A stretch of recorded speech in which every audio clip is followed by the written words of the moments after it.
Só um minutinho. Eduardo, tá pronto ela? Posso chamar?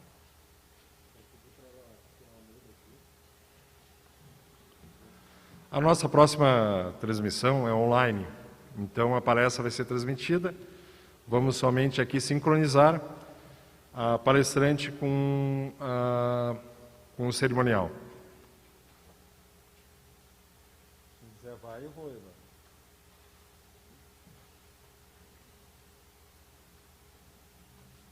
Ela vai poder me escutar ou não?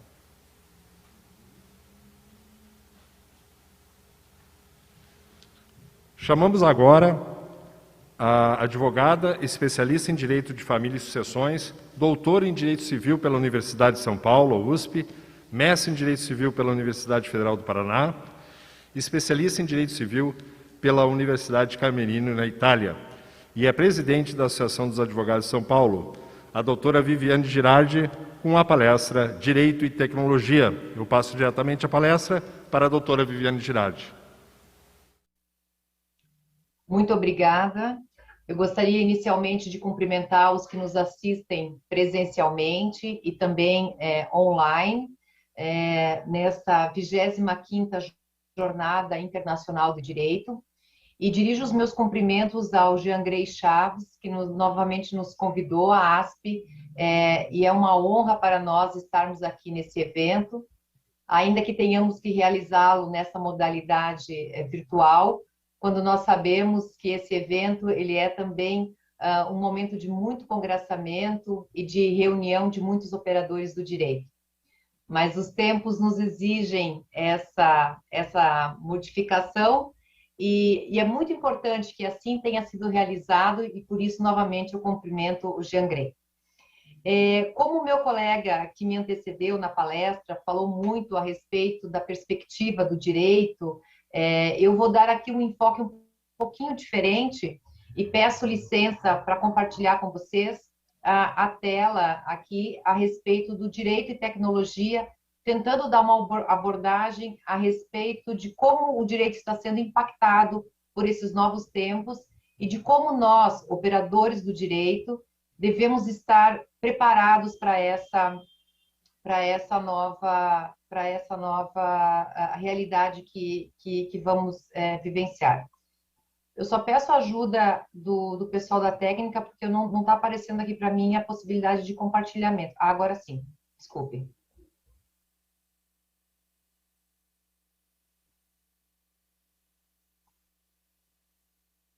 Por favor, alguém poderia ajudar aqui? Eu não estou podendo compartilhar a tela.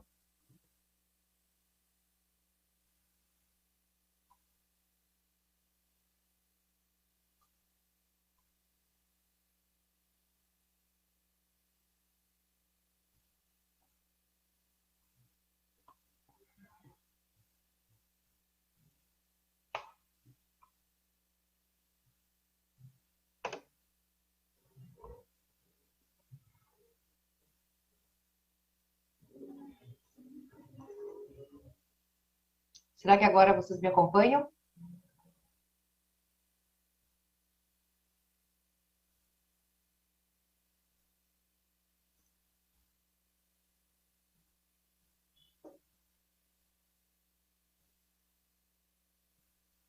Bom, a ideia é a gente tratar aqui a respeito do direito e da tecnologia e de como... Eu só gostaria que alguém me informasse se a tela está sendo compartilhada ou não, senão eu vou seguir com ela sem o compartilhamento. Se alguém puder me encaminhar por WhatsApp, se for o caso. Nós vamos tratar aqui, então, a respeito do direito e da tecnologia e de como o direito vem sendo impactado e também transformado pela tecnologia. Para a gente poder falar a respeito de direito e tecnologia, nós temos que tratar do momento atual que nós estamos vivenciando, a chamada quarta revolução industrial. O que significa essa quarta revolução industrial? Na verdade, a nossa primeira revolução industrial foi com o advento da máquina a vapor.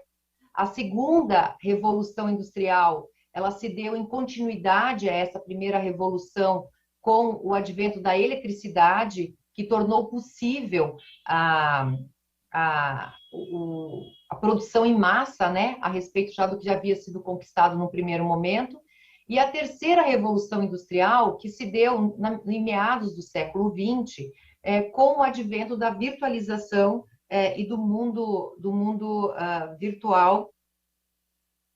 Realmente... obrigada, ele me avisou aqui que estão vendo o PowerPoint, então eu vou compartilhar e a gente vai seguindo dessa maneira. Então, essa terceira revolução industrial, que aconteceu a partir da meados do século XX, que foi a virtualização dos sistemas, a entrada da tecnologia em rede e o advento da internet.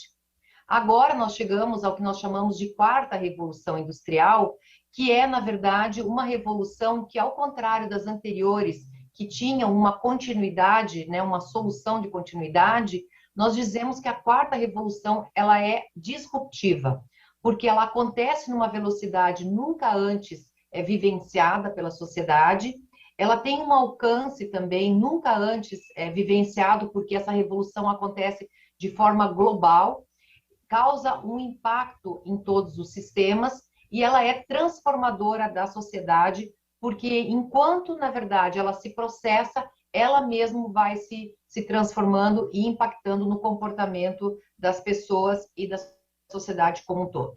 Bom, essas transformações, elas acontecem no campo tecnológico, e aí nós vemos que não é somente uma questão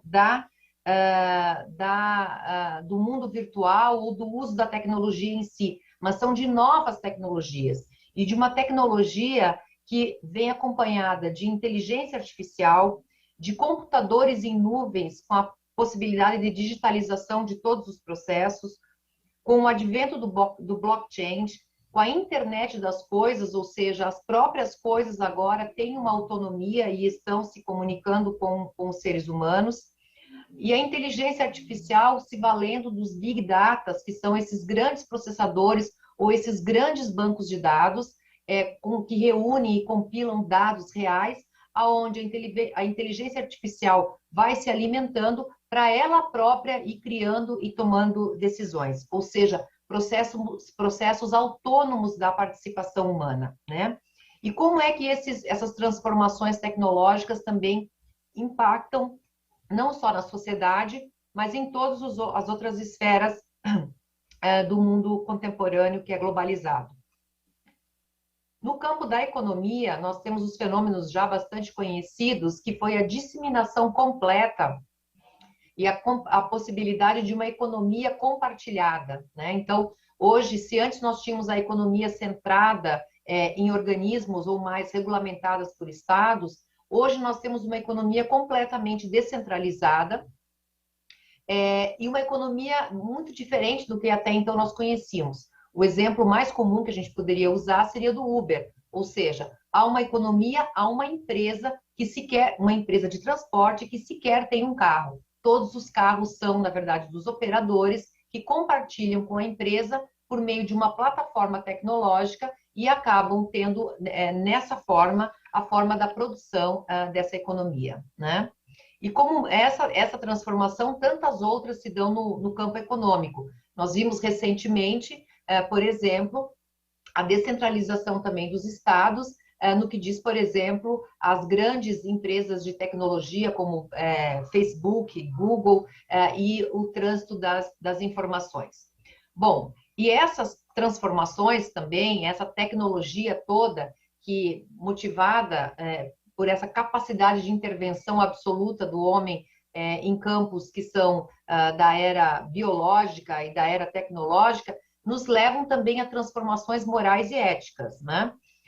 O mundo mesmo já está com uma polarização geopolítica diferente e a tecnologia contribui para isso, mas aqui eu trago, por exemplo, para vocês o exemplo do que é o CRISPR, a tecnologia do CRISPR, ou seja, a possibilidade da técnica de edição do DNA, que poderá criar seres completamente diferentes ou escolhidos ou selecionados, como aqui o exemplo do slide, seriam de bebês resistentes ao HIV. Ou seja, tecnologia a serviço da medicina, mas também a tecnologia necessitando de um novo padrão de comportamento ou de um reforço dos comportamentos éticos para que a gente não passe a criar subclasses de pessoas, né? No campo biológico aqui também, nós temos uma transformação que está em curso, e todos nós já temos notícias, por exemplo, que é a possibilidade da criação de proteína vegetal, proteína de laboratório, mas com idêntico sabor, consistência, enfim, e aparência da nossa proteína animal. Também tudo isso ocasionado pela tecnologia, pelo advento da tecnologia, que por um lado, a gente pode imaginar o impacto que isso vai ter também nos meios de produção, né? Então, nós temos, na verdade, países agrários ou países de enormes rebanhos de bovinos, como, por exemplo, o Brasil, que são exportadores dessa matéria para o mundo todo, se vendo aí concorrendo, né, em paralelo agora, com formas de comida, de alimentação, criadas em laboratórios e, obviamente, criadas por quem detém a tecnologia sobre isso. Então, a gente vê também que ainda continuam, os impactos podem ser maiores naqueles países e naqueles locais que não detêm tecnologia patenteada, e aí a transformação toda do valor das patentes também que afetam o campo do direito.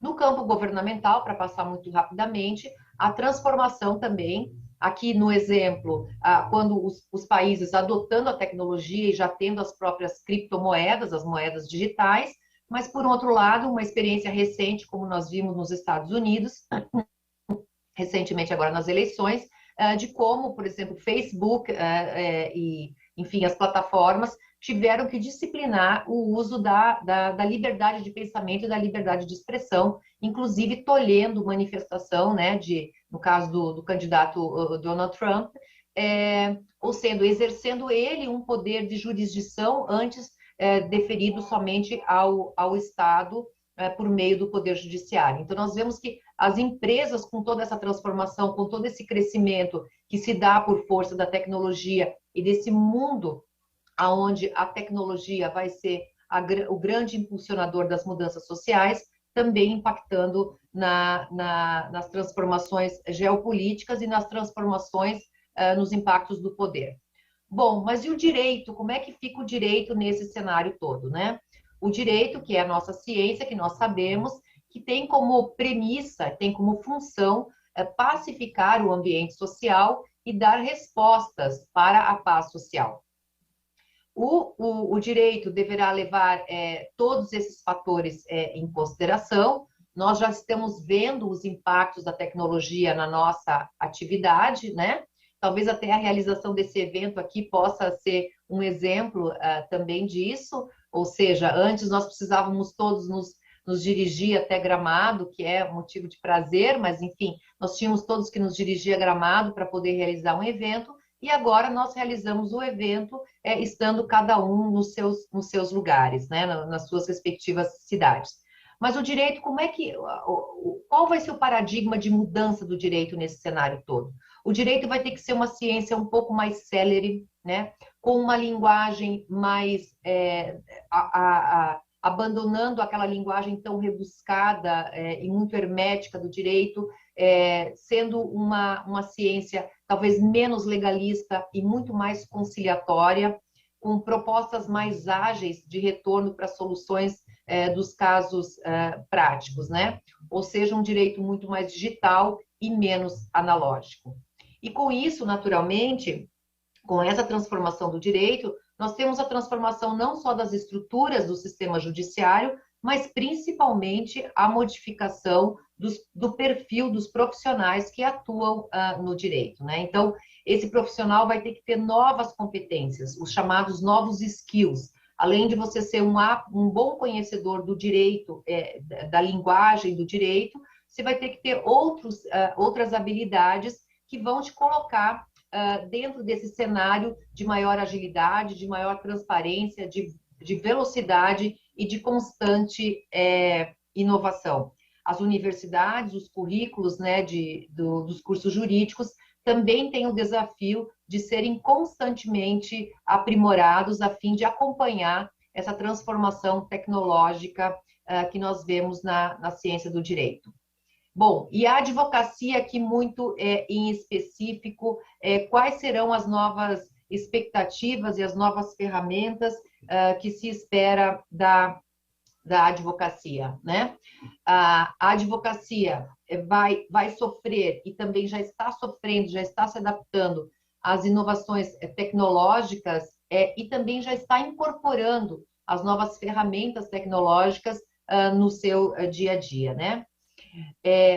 Uma advocacia que vai ser voltada, como sempre foi, para a resolução dos problemas do seu cliente, ela não vai poder mais ficar somente atrelada à questão do processamento dos autos.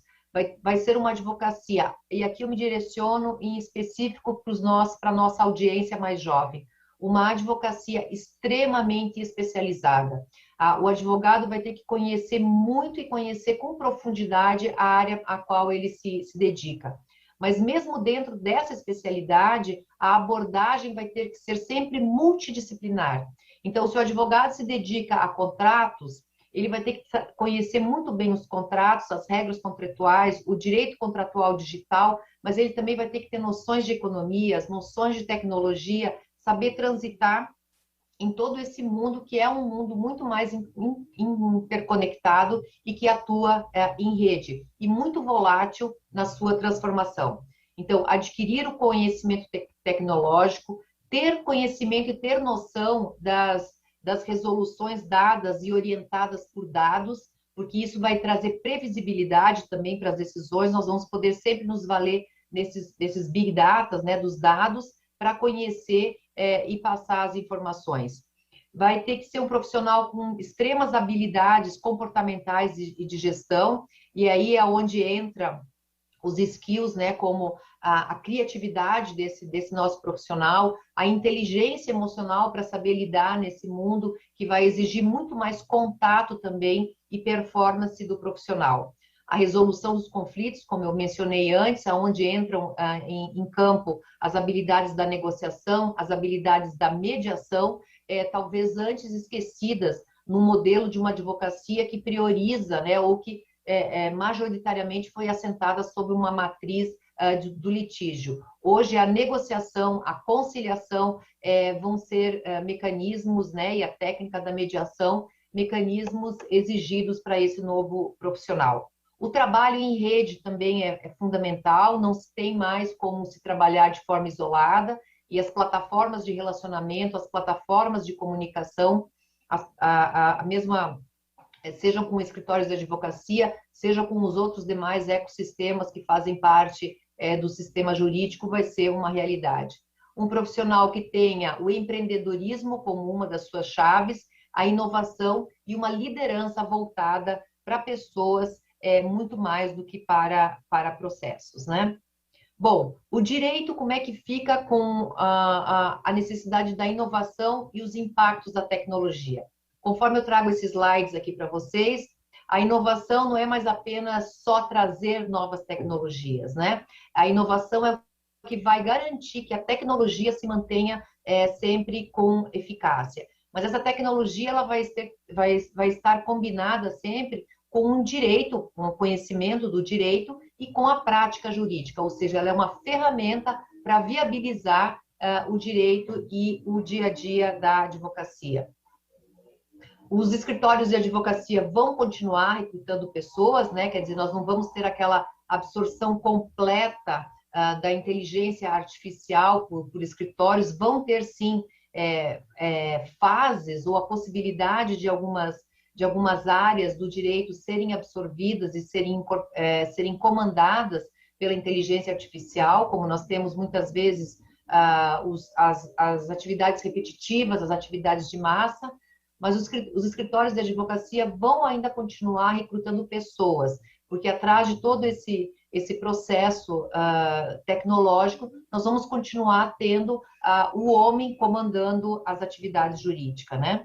Porque o direito continua sendo uma atividade eminentemente intelectual, humana, e que vai continuar existindo sempre dada a necessidade constante da regulamentação, ainda que em outras bases dessa nova sociedade.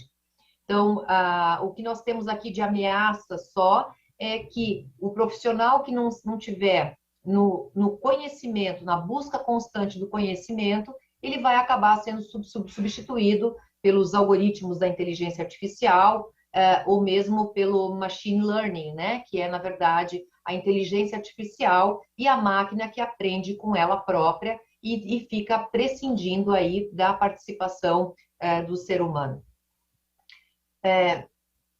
E como é que, nesses ecossistemas, né, da onde vem a inovação que nós tanto falamos aqui? A gente fala na quarta geração, uma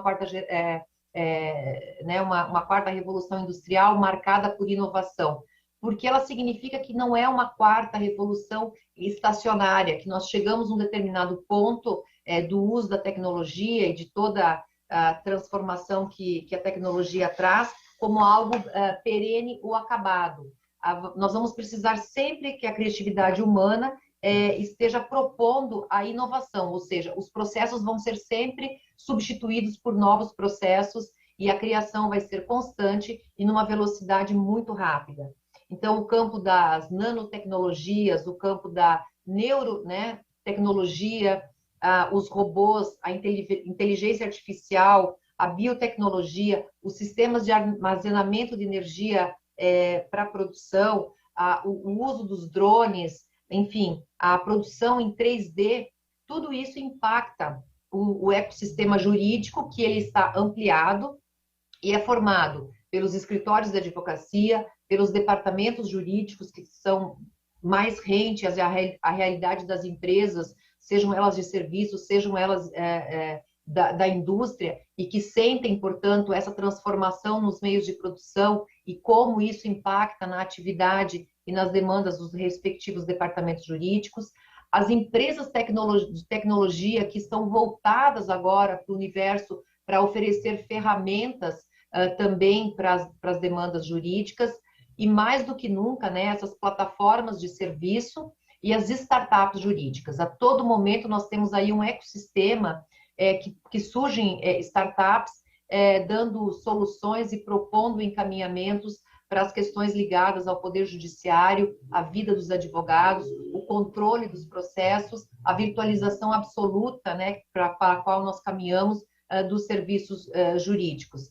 E aqui eu dou como exemplo o Tribunal de Justiça de São Paulo, onde eu estou, que em 10 dias com a pandemia transformou toda a sua estrutura que operava fisicamente nos fóruns em estrutura trabalhando em nuvens, né? Nós tivemos no CBU considerado o maior tribunal de justiça do país, operando em 10 dias por meio da tecnologia, permitiu que todos os processos virtuais, e aqui em São Paulo nós falamos num universo de 35 milhões de processos, dos quais 50% já são processos virtuais eletrônicos, enquanto os outros ainda continuam em processos físicos, levando esses processos eletrônicos a terem o seu processamento regular, enquanto nós tivemos que enfrentar um problema seríssimo com a paralisação dos serviços físicos.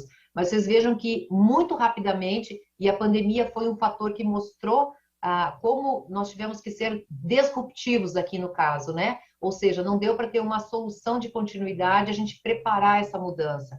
A pandemia veio e impulsionou essa mudança e com características que me parece que vieram para ficar. O teletrabalho na justiça, no Poder Judiciário é uma realidade, o Supremo Tribunal Federal realizando suas audiências no plenário virtualmente, também os julgamentos virtuais, ou seja, uma forma que nós tivemos, obviamente por um assunto extremamente negativo e que tem nos impactado de forma muito deletéria, mas que mostrou aonde a tecnologia foi uma ferramenta útil e que veio para modificar o comportamento e, sem dúvida nenhuma, vai transformar a linguagem do direito, o peticionamento, como a gente se dirige ao tribunal, né, a necessidade de se diminuírem o tamanho e a extensão também das petições. E aqui, nesse ecossistema jurídico ampliado, entram também as entidades de classe, o Poder Judiciário e as universidades. As universidades, obviamente, como um motor que propõe e que devem estar mais rentes para municiar os estudantes e propor dar condições dos estudantes estarem adaptados a essa nova realidade. O Poder Judiciário, porque vem também como um motor de mudança na medida que ele adota essa linguagem tecnológica para os processos, e as entidades de classe, como, por exemplo, a que eu represento atualmente, que é a Associação dos Advogados, fomentando e dando condições do profissional se preparar e de ter acesso à tecnologia para ele se manter atualizado e podendo exercer, assim, a profissão da advocacia. Falando aqui mais especificamente da atuação da ASP, a quem eu convido todos, né, convido a todos para conhecerem, a ASP é uma associação com 78 anos e que se mantém absolutamente contemporânea e cujo escopo é facilitar o exercício da advocacia. A ASP tem uma atuação educacional, uma atuação institucional e uma oferta de produtos e serviços voltadas justamente para a facilidade e para instrumentalizar os advogados de ferramentas e de produtos que viabilize esse exercício melhor da advocacia. No campo educacional, nós temos a educação à distância desde 2007, nós temos cursos 100% online, temos cursos presenciais também, né? Tratamos de temas extremamente contemporâneos, como o legal design, o visual law, as startups, o empreendedorismo, a privacy by design, ou seja, temas que estão relacionados a essa transformação do direito. E aqui, de novo, eu convido todos os estudantes, os jovens advogados, a se interarem, porque a partir desses temas que eu estou colocando aqui na tela, há enormes campos de trabalho que se abrem e há formas mais eficientes de exercício também da advocacia. Como nós também temos no campo educacional o que nós chamamos de ASPFlix, todos os nossos cursos, eles são gravados em plataformas e ficam disponíveis para os nossos associados em assuntos que vão de todas as áreas do direito, sejam as mais contemporâneas, sejam também as mais ainda tradicionais, também como os cursos, os eventos que nós realizamos com parceiros no campo do direito contratual, do direito intelectual, junto com o Supremo Tribunal Federal, STJ, enfim, direito de família, direito do trabalho, direito digital. Nós vamos ter agora em agosto, eu já convido todos a participarem, nós vamos lançar um curso só de direito e tecnologia voltado para dar habilidades e para os conhecimentos de todos os conceitos que relacionam essas duas áreas do saber. Um segundo pilar que nós temos na associação é a nossa atuação institucional, como agora nós estamos oferecendo a todos os nossos associados a digitalização gratuita dos processos físicos, tendo em vista não só a realidade da pandemia, mas também o fato de que o processo daqui para frente será todo virtualizado, tentando dar, portanto, uma ferramenta melhor de trabalho aos nossos associados. Temos campanhas como De Olho no Fórum, onde a ASP faz uma radiografia dos serviços que não vêm sendo prestados a contento por parte do tribunal, seja, por exemplo, na questão de acessibilidade aos prédios, sejam dos magistrados, desembargadores que não recebem os advogados para despacho, seja na contribuição de melhorias que a gente pode dar. Há sempre uma interlocução, tanto com os tribunais aqui de São Paulo, quanto às cortes superiores de Brasília, como também a todos os tribunais onde nós temos associados distribuídos pelo Brasil todo. E aqui eu faço uma referência muito especial ao Rio Grande do Sul, onde o nosso número de associados é bastante expressivo. Temos projetos como as viagens para o Vale do Silício para os nossos associados, a fim de conhecerem esses campos todos tecnológicos e a transformação que lá ocorre. Os hackathons, que são, na verdade, maratonas de tecnologia que funcionam 24 horas aqui com a propositura de soluções voltadas para o universo jurídicos, e que tudo isso tem a ver também com o senso de diversidade que nós pensamos e temos como um dos valores na Associação dos Advogados de São Paulo.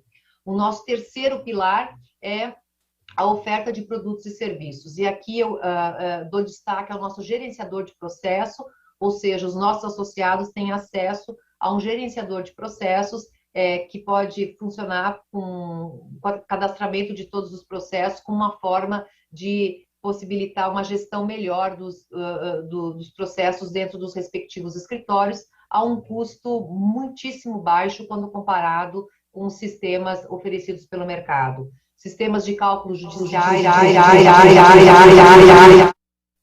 boletim eletrônico, onde nós publicamos conteúdo para os nossos associados, a jurisprudência online, plataforma de mediação digital,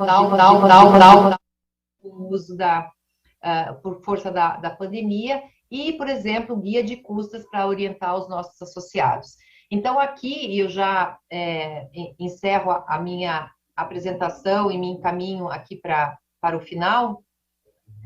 É uma tentativa de mostrar a vocês a necessidade que nós temos e como não mais o direito será como antes, né? Como o direito agora, necessariamente, ele é entrelaçado, afetado e impactado pela tecnologia, como isso vai modificar a nossa forma de atuação no dia a dia e o nosso comportamento também como advogados. E é nessa esteira que a ASP atua, sendo também um suporte, uma base para a advocacia 4.0. Espero não ter passado muito do meu tempo. Eu agradeço mais uma vez a oportunidade de estar presente aqui com todos vocês e os convido para conhecerem a Associação dos Advogados no www.aasp.org.com.br. Muito obrigada.